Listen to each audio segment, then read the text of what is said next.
Jason with Pilgrim's Light, and we're going to be continuing on with our series in Blessed Be the Name. So we did an introduction, so if you haven't seen the introduction, you're going to want to go and see that first. It'll really help set things up. We'll link that here at the end. Of course, we'll have a link down below as well, and that'll kind of set up the rest of the series. This is part one, which means that there's an introduction, and then part one will be covering the name of El. So if you'd like to join us for that, we're going to get right to it.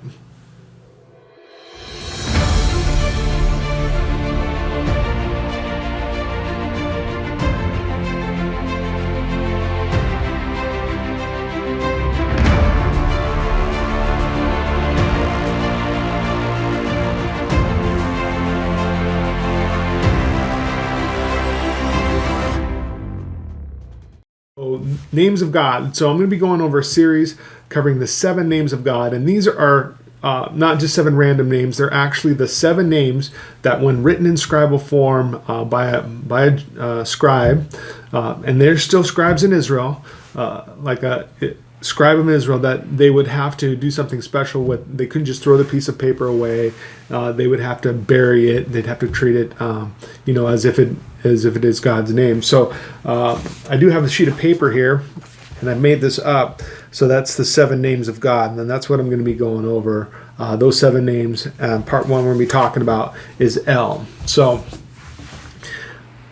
El, the name of God, one of the most common names for God is El. And then what you'll see up here on the screen is the 2 letters in God's name, Aleph, Lamed. And since these are the 7 names of God that are used, that a scribe would have to treat special, I actually used a Sofer type font, so you can kind of see what it would look like actually in a Torah scroll and a mezuzah or something like that. This would be this is not exactly the font, but this would be similar to a font that they would use in there. It would be handwritten and everything like that. So El, what does El mean? You would pronounce this El, and it actually means strong one. That's what the word El means, and strong one. So I'm going to go over to Strong's, and I'll use the Strong's number there, number H410. That means Hebrew 410, and it gives these different definitions for El. El means a god or a godlike one or a mighty one. It can be referred to mighty men or men of rank. It could be a mighty hero. It's also used in terms for angels. So a mighty one could be an angel. It's also used for foreign gods or a false god. So a god or a false god. Sometimes it's even used for demons. And it is also used of God, the one true God, Yod He Vav He. And it can also mean mighty things in nature, or it can just mean strength or power. But as we're going to see, we're going to be seeing how it's used as the name for God, El. And so there's a few things that, as you're looking at this, that you can kind of decipher. One is that El is a generic term, and it's used for any strong one, like you see there in the definition.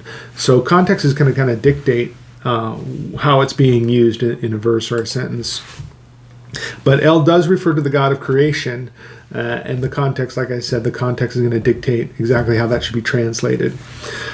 There's different keys and clues based on the context of a sentence, just like in English when we're using different words or different terms for the same word. It just depends on how we use it in the sentence. So it's the same thing for this word. So the term El is based as a basic form of God's name, often combined with his attributes. So we're going to go over that. We're going to show you how it's combined with some of God's attributes. Now, there's a lot of ways that this can be done, so I'm not going to be going over all of them, but I'm going to be giving a little bit of an example of how that works. And then it is also a singular form of Elohim. Elohim is the plural form. And then there's another term that can be used for God as well, Eloah. Right? So, and then you'll have Eli, which is my God, and things like that. But El is the basic form, Eloah, Elohim. Those are the forms of the El form of God's name. Now, I think this next part is really interesting because this next thing that I'm going to show you, it's actually taken from modern day, right? So the airline, if you want to fly to Israel, you could fly on El Al. So let me bring that up. El Al. It actually means most high, right? And they get that right out of Hosea 11, chapter 11, verse 7, talking about the most high. And so El Al, airline, flying in the skies. It can also mean, high in the skies or into the sky. It can mean that as well. So it's got kind of a dual purpose as far as using it for the name of an airline. So now, if you're flying to Israel and you want to go to Jerusalem or Tel Aviv or the Negev or any part of Israel, they're all good parts. I've been to a lot of them. Well, I've been to some of them. Let's put it that way. It's very cool. You should go, and if you go, you should go El Al because it's a cultural experience and it's just really fun. But El Al, most high, out of Hosea 11:7. So common pairings for El would be this right here, and this is Hebrew. It's El Elyon. That's how you would say that, El Elyon, and that would be God most high. Now you can see the El Al there. You see that? El Al right there. But the Al is short for Elyon, right? So El Elyon is God most high. If you, a lot of people are familiar with this next one. The next one is El Shaddai.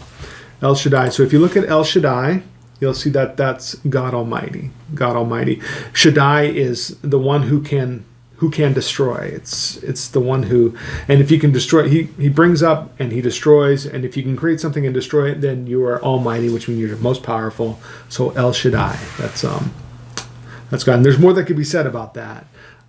In fact, all of these names, El Elyon, El Shaddai, and the other ones that I give, we could talk in depth about all of this stuff, and God willing, maybe I'll get to videos doing that. But just for now, we're just going to be covering basically El.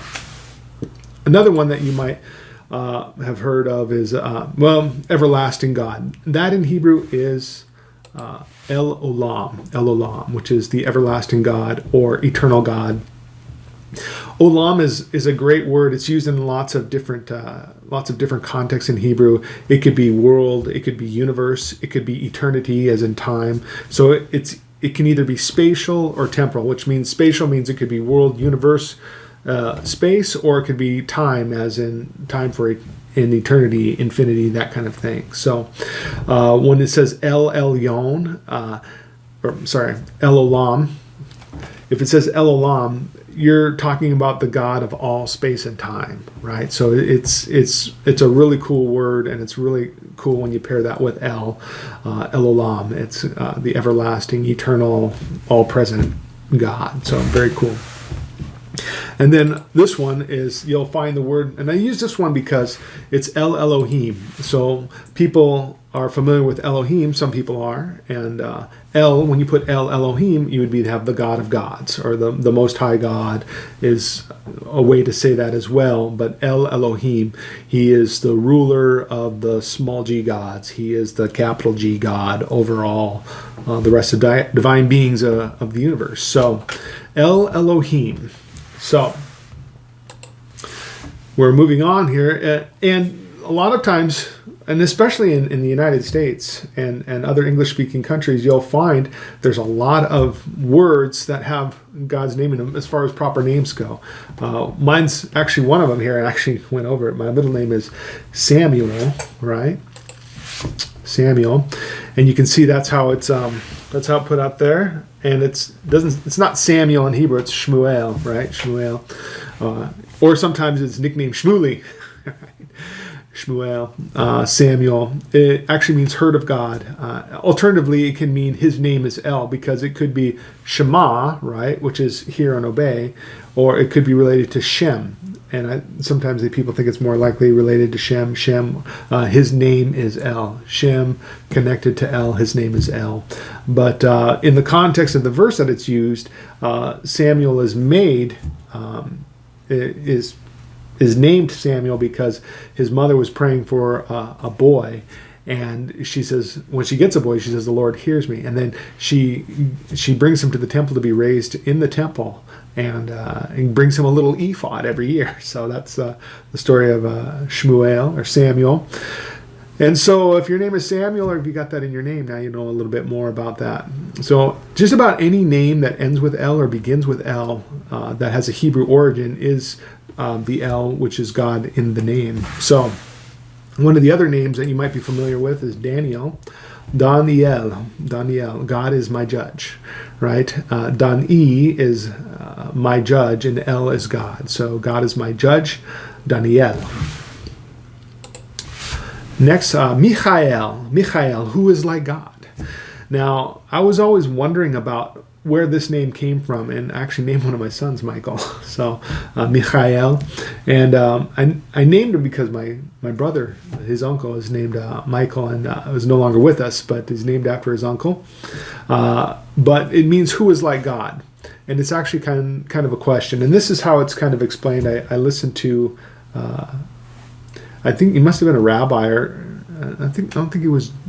Yeah, he must have been a rabbi, and he was talking about the story behind the name Michael and why he was the guardian of Israel. And it was put out this way: is that when there was a rebellion in heaven, and one of the other angels decided to say that he was, equal with God, or he was God. Michael said, "Who is like God?"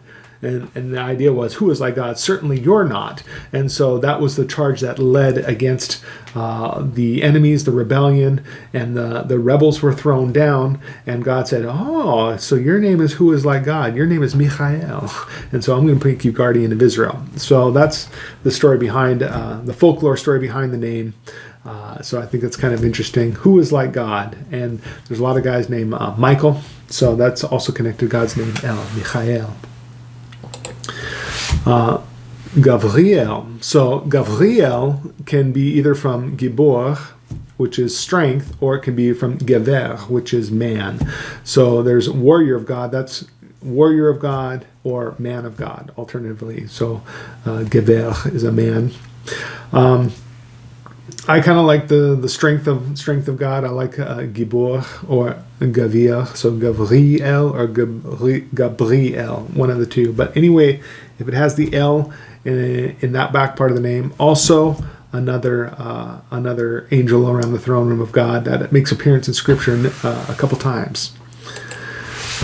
So Nathaniel. So Nathaniel means God-given or gift of God. So I have another son named, actually those are all my sons' names: Michael, Gabriel, and Nathaniel. So basically there's 3 of those words, and there's a lot of people in the United States named after those have those names because they're nice names, and they're kind of traditional at this point because of our biblical heritage and underpinnings in our country. So. Also here, could not neglect Elijah, right? So this is Eliyahu, is how you would say Elijah in Hebrew. And so you have Eli, which is my God, and Yahu. So it's my God is Yod-Heh-Vav-Heh, Eliyahu. And there's a cool song, Eliyahu, called Eliyahu Hanavi. Elijah the prophet is what it is, and it's a cool little tune in Hebrew that goes along with, sometimes it comes on with the separation between when the Sabbath ends, and it's pretty cool. So Eliyahu is Elijah, my God is Yod-Heh-Vav-Heh. So you have both names of God in that one, El and Yahu. Now here's something that's interesting as far as when you're looking at Hebrew words. And when you look at Hebrew words, they didn't have numbers in ancient times. Like we have numerals like 1, 2, 3, 4. In ancient times, if you wanted to count something, every letter had a numerical value. So actually every Hebrew word or name or anything has a numerical value, and because you're not only looking at letters, you're also looking at numbers. So if I wanted to say chapter 1 in Hebrew, it would be a Perach Aleph, right? That would be the first chapter, and Perach Bet, right, would be the second chapter. And so that gives you an idea of how these are used. So when I put this out here, this is something that's known. It's not something that's weird, and it's not numerology. It's just the letters are numbers, and so when you put these together, you'll get a numerical value for the name. So if you take L, right, Aleph is the numerical value of 1. It is the first letter. And then Lamed is the numerical value of 30. That's because after Yud, you have Kaf and Lamed. So Yud is 10, Kaf is 20, Lamed is 30, because it goes up by tens after Yod. So why is this important or interesting? I don't know. I was looking through the Bible saying, well, is this important? I'm looking this up. I don't know if it's important or not. I don't know if there's anything at all. And so you find something, coincidence or not, I'll let you decide. So this is something that's interesting. In Israel, right, when Joshua, after the Exodus, was leading the tribes in to defeat the kings of the land, you'll notice there in Joshua chapter 12, verses 7 through 24, you'll see all the kings that he defeated. And there in verse 24, you'll see this verse that, well, it's not this verse, but it's a verse that talks about Joshua defeating 31 Canaanite kings in securing the promised land. So Moses defeated a few kings, but after they went west of the Jordan, there was 31 Canaanite kings inside the land that Joshua defeated in order to gain the land of Israel. So that's kind of interesting because the Canaanite word for God was also El, but their God, or gods, could not save them from the El of Israel, the God of Israel, the mighty one of Israel. So just think about that. There's the mighty one of the Canaanites, and every city had their own El or God. They also had reference to a creator God named El. But then the El of Israel comes, and his numerical value is 31, right? So the El, the mighty one of Israel, whose numerical value is 31, defeated 31 kings. Coincidence? It could be. Go ahead and you can decide on that. And then there's another thing that I thought was kind of interesting about the name El that you can decide if it's a coincidence or not. And that kind of goes with, Hebrew words and letters are made up of pictures, they're made up of numbers, and they're made up of letters. And when you look at them in different ways, you kind of get some different information. And I've always thought this was interesting because if you took the Hebrew letter Aleph, which looks like an upside down A right there, it's kind of interesting that we have the letter A. It just looks like a flipped upside down Aleph, and that comes from an alpha, which comes from I guess Phoenician, I guess is what they say, Phoenician Canaanite. Some people call this Proto-Sinaitic or Proto-Canaanite, that kind of stuff. Anyway, it's the picture behind it, because an Aleph is actually, that's an Lamed, so let me get to the Aleph here. The Aleph is actually an ox head, right? So if you look at that, that's an ox head. And you can kind of see, right? Kind of see the ears, the horns, the face. It looks like a cow head kind of there. So an ox in ancient times had the idea of strength, right? It was your ancient workhorse. You would plow your field with it. You would take your produce to market. If you didn't have an ox, your family could be in dire trouble. That's why Jesus says in the New Testament, if someone's ox is in a ditch, even on the Sabbath, you're going to help them, right? Yeah, because it's his livelihood. That's how important oxen were in those times. So the Aleph is the ox, and the ox or the Aleph is always connected to God, and so that's where you might understand the connection between when they made a golden calf, right? And said, "Behold, these are your gods," and it was an idol, and it looked like a calf or a bull or an ox. You see, it's kind of the same idea, right? So ox, strength. It can also mean might, right? So El, mighty one. There's the might there. It can mean leader, right? An Aleph is a leader because why? The ox goes ahead and it pulls things, and so it's leading those that are behind him. Authority. So you have the horns of the ox, and that's why sometimes in Scripture you have horns of authority. If you have the horns, you have the authority, and that goes back to the Aleph as well. And then, which if you have authority, then of course you have the right to rule. So there's the Aleph with those. So a letter in Hebrew is kind of a concept or idea. So these things are all kind of connected together. I'm not saying that this letter means all of these things necessarily, and you can then take these letters and do all sorts of strange things with them. But in the plain, it's an interesting thing to kind of show. And I'll if you stick with me, I'll show you why I think it's kind of interesting. So if we move over to the lamed here, you can see that right here. That's a lamed.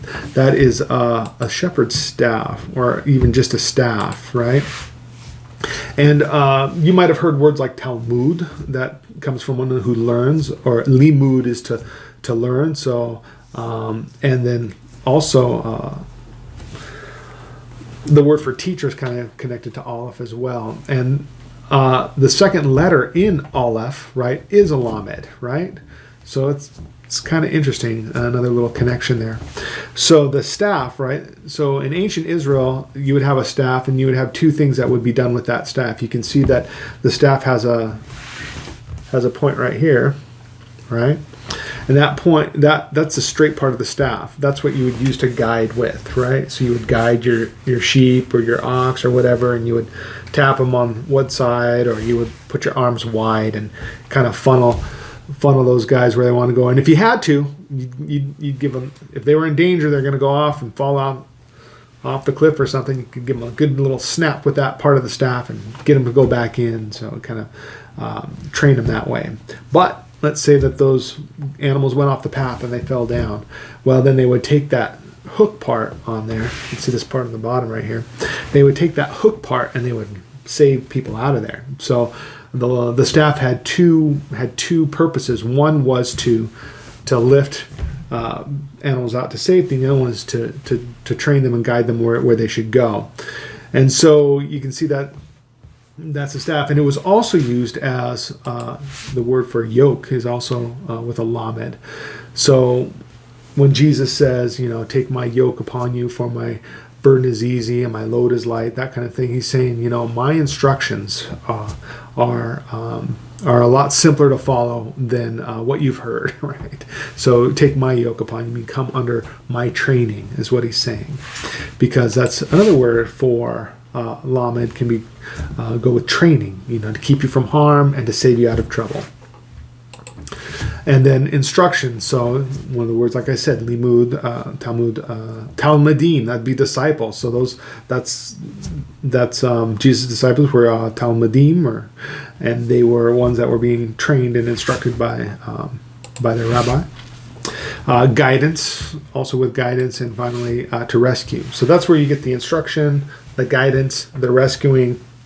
That would all be with that staff.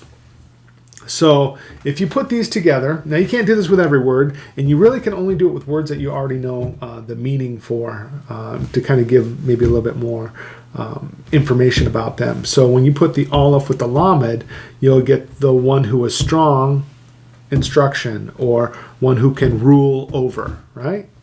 So what does all this have to do with anything, right? Well, I think it's interesting because if you look at horns of authority, you could say that horns of authority were a crown. And you look at a lot of kings, they wear a crown, and the crown has horns on them. Why do kings' crowns have horns on them? Or points. Lots of times you'll see that on a crown. That's interesting. It's almost universal if you look at things. So there's a king with a crown. And also, what's the other thing? A scepter, right? A scepter. So that can be related to the staff. And what would you do with a scepter? You would decree laws. That would be giving instruction. And depending on what you did with that, someone would live or die depending on how that was decreed. You use a decree for capital punishment with the scepter. Point it up, live. Point down, die, or however you would do that. So you have the crown and scepter. And so any mighty one, any king with crown and scepter could be considered a mighty one, but that just shows you that God is a mighty one from on high. He is the mighty one of mighty ones. He is the King of kings, Lord of lords, God of gods, the creator God. And he has a ruler. He has all the authority. So he has the crown with the horns of authority, and he has the scepter, which is life and death. And he gives us his instruction through his word, which is his training. And his training is meant to keep us out of danger. And if we happen to fall in, he also has the ability to save with his scepter, with his staff. So just coincidence that all that kind of connects together. You can decide on that. But I hope that's been instructive for you as far as the first part of our series, the names of God. Again, the 7 names of God that we'll be going over right here. All right, there's the 7 names. You can kind of see that. Here, I'll put it a little closer. All right. So, Pilgrim's Light. If you like this, you think it's interesting, and you want to see more of this kind of content, please go ahead. Like, comment, subscribe. Everything that we're doing here, we don't ask for money. We're not asking for donations or anything like that. All we are asking is that you support the channel, that you maybe throw a comment down there, maybe you subscribe to us, maybe you like us, and keep watching so that we can continue to do this kind of stuff. So we really appreciate it. And before I go, I always like to say, God bless you, God bless your learning, God bless your family, everything in your life, and I just hope everything goes well for you, and that you join us again next time we post something. So appreciate it. Have a wonderful day, and shalom.